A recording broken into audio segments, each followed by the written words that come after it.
Bismillahirrahmanirrahim. Assalamualaikum warahmatullahi wabarakatuh. Apa khabar semua? Hari ini kita teruskan lagi dalam pendidikan syariah Islamiah online untuk hari yang keempat, insya-Allah. Cewa. Okey, ready semua? Let's go. Okey, tema kita PSI ada 5 seperti mana kita tahu, dan hari ini kita masuk dalam hadis hukum. Okey, dalam hadis hukum bagi PSI tingkatan 4 kita ada 4 tajuk. Okey, dan tingkatan 5 kita ada 5 tajuk. Okey, ingat kan? Kita belajar sikit sebanyak, insya-Allah. Okey, so tingkatan 5 hari ini kita masuk bahagian Arab. Okey, insya-Allah. Okey, so kita hari ini masuk tingkatan 5 hadis hukum bab yang ke-16 dalam buku teks, bab yang ke-16. Okey, iaitu bab Arab. Dalam bab kali ini kita akan cover beberapa perkara. Yang pertama, kita harus tahu apakah maksud arak. Yang kedua, sejarah pengharaman arak daripada halal menjadi haram. Bagaimanakah dia mula menjadi haram. Kemudian kita akan tengok bagaimana ulama mengistinbat hukum daripada hadis arak ini. Okay. Kemudian kita akan melihat hukuman, apakah hukuman dan cara sabitan kesalahan kepada peminum arak. Dan kita tengok kenapa ada orang buat benda haram walaupun dah tahu itu adalah haram. Kenapa orang dah tahu arak tu haram tapi masih lagi minum arak. Dan hukum dadah ataupun pil khayal dan juga hukum rokok, apakah ia di sisi ulama. Okey, dan hikmah larangan arak. Apa kelebihan kebaikan Allah melarang arak. Okey, ready? Let's go. Okey, first kita akan membaca dulu hadis Nabi sallallahu alaihi wasallam.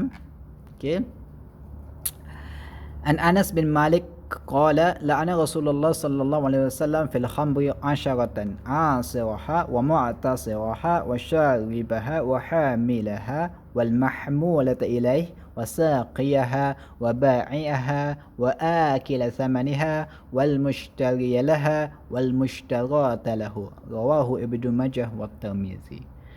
Maksudnya, okey, daripada Anas bin Malik telah berkata, la'ana, telah melaknat Rasulullah sallallahu alaihi wasallam fil khamri, dalam urusan arak, asyaratan, 10 golongan. Asiraha, pemerahnya, hanya pemerahnya iaitu arak, pemerah arak. Wa mu'tasiraha, orang yang meminta untuk arak diperah kepadanya. Wa syaribaha, peminumnya, peminum arak. Wahamilaha, dan pembawa arak. Wal mahmulata ilaih, dan minta orang yang meminta arak dibawa kepadanya. Wasaqiyaha, dan yang memberi minum arak kepada orang lain. Waba'iha, dan penjual arak. Wa akila thamaniha, dan orang yang makan hasil jualan arak.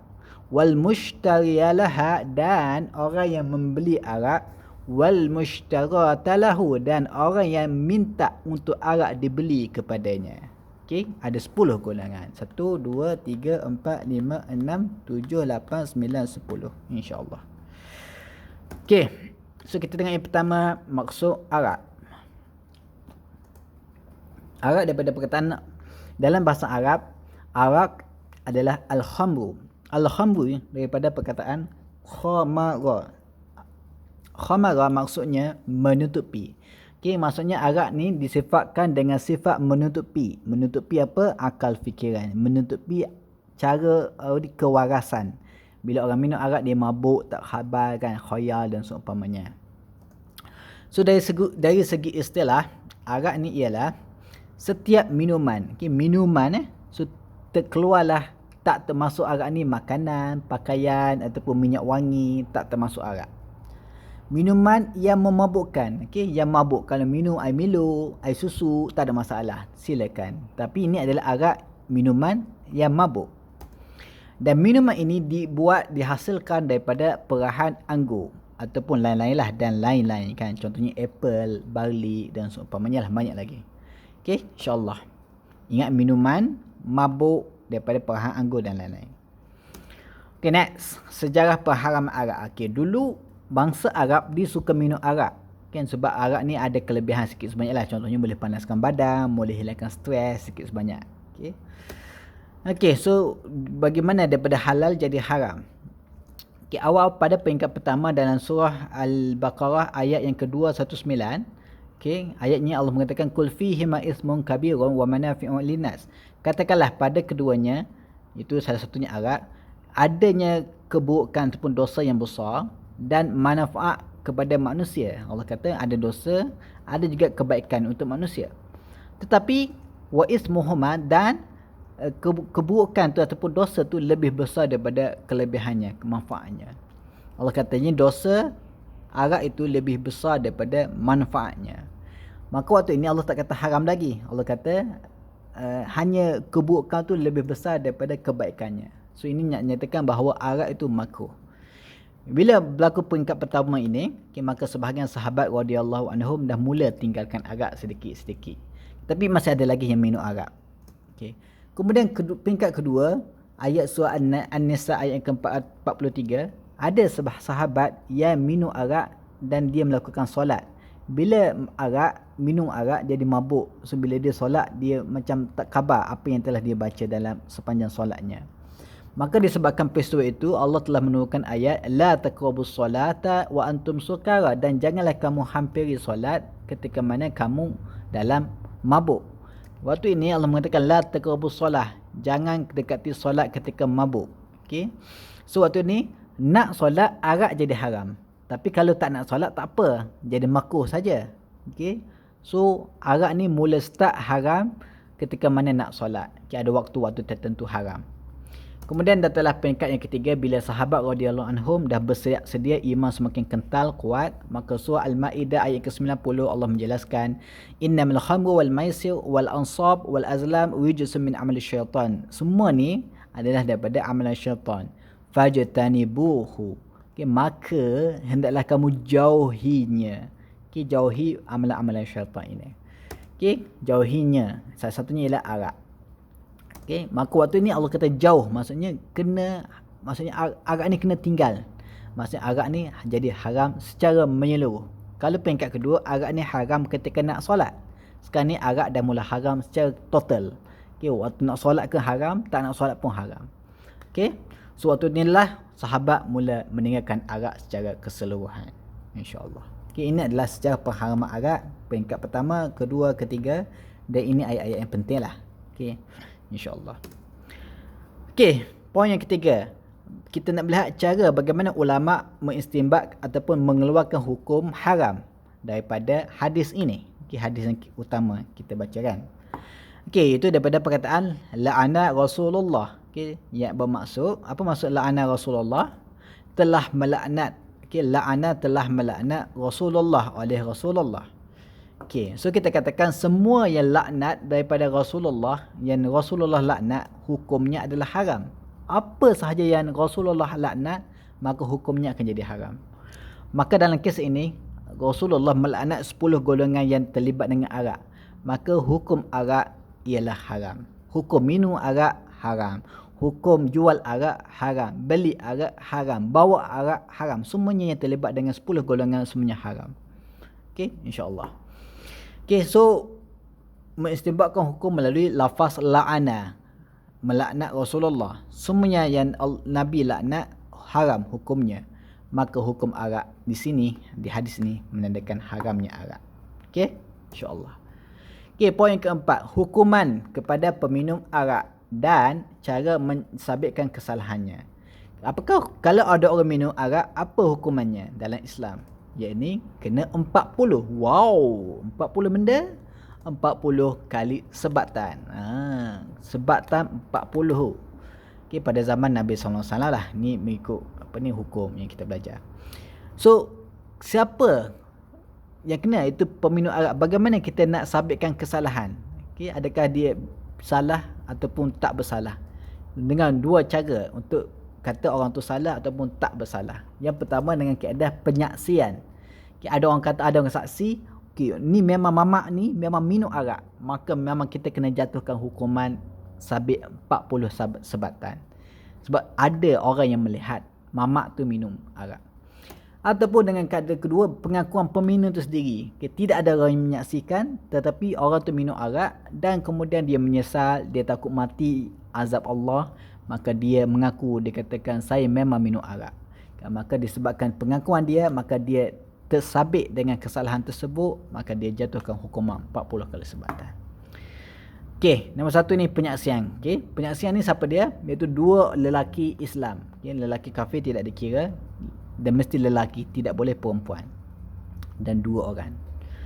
Okey, dan dua lelaki itu yang adil. Apa maksud adil di sini? Adil di sini ialah tidak melakukan dosa-dosa besar ataupun dosa kecil. Okey, ya, secara berterusan lah, dosa kecil secara berterusan. Kenapa orang yang tidak melakukan dosa besar ini dikira adil? Okey, so sebab dosa besar ni maksudnya zina, minum arak, mencuri, membunuh, tu masuk dosa besar lah. Okay. Kerana adil ni adalah satu sifat yang di mana seorang tu kalaulah dia lakukan dosa besar, dia sendiri tidak adil kepada dirinya sendiri. Dia tahu benda tu salah, lepas tu dia buat, dia tidak adil lah kan. Kemudian dia nak mengadili pula orang yang buat salah dosa besar, sedangkan dia sendiri buat dosa besar. Dia tidak adil dengan diri dia. So dia, maka orang macam ni, orang buat dosa besar ni sebenarnya tidak adil. So orang dosa besar tidak boleh jadi penyaksi.